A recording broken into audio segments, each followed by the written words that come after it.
Isang bakbakan at digmaan na naman po ang magaganap ngayong araw na ito para sa aking Team Reginians. Isang batang 12 anyos na itago natin sa pangalang Rachel. Ilang oras silang nagbiyahe para makarating dito sa Angeles City, Pampanga. Fresh na fresh from abroad. May jet lag pa si Nakshi, kaya naman may mukadkad yung buwak-buwakan na. Start na po tayo sa buhok ni Rachel.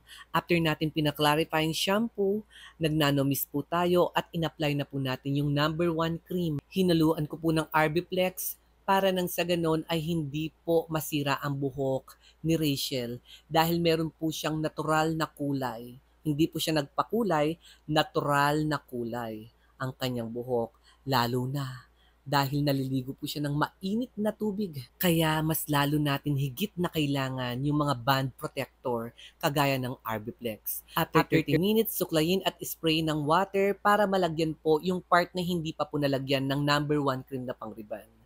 And then after 30 minutes, totality 1 hour ko po siyang binabad ng number 1 cream na pangriban at pinabanlaw na po natin. After banlawan, nilagyan po natin ng 4-in-1 treatment which is ito po yung pang Brazilian Botox po natin at sa dulo lamang po para nang sa ganun kapag pinlansya po natin ay mabilis pong kumagat yung kanyang buhok.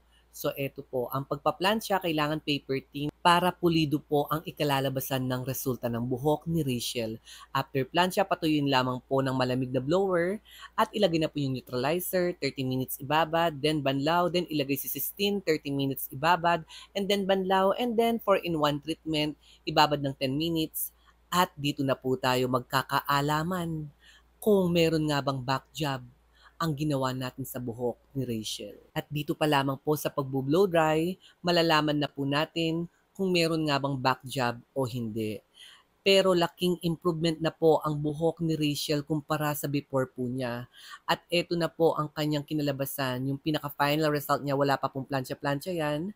So more on blow dry lamang po na malamig. And then gugupitan ko po yung part sa dulo niya dahil yung po ay dry na po. And expect na po natin mga madamdamin kapag super kinky ang hair at meron pong natural color yung buhok ni client is expect na po natin na hindi totally smooth ang magiging resulta. Kaya alagaan po natin sa treatment para nang sa ganon ay malesen po yung dryness na buhok. Lalo na ang buhok ni Rachel, ayan po yung before niya, so malaking improvement na po yung nangyari sa buhok niya. Kaya sa mga kapatid kong hairdresser, kung nakapag-rebond na rin po kayong kulot o ganitong uri ng buhok, pakilapag naman po sa comment section ang before and after at kung ilang oras ninyo ginawa ang buhok ng mga client niyo. Kaya naman kay Nakshi Rachel at sa kanyang mami, maraming salamat sa pagtitiwala at pagdayo dito sa Angeles City.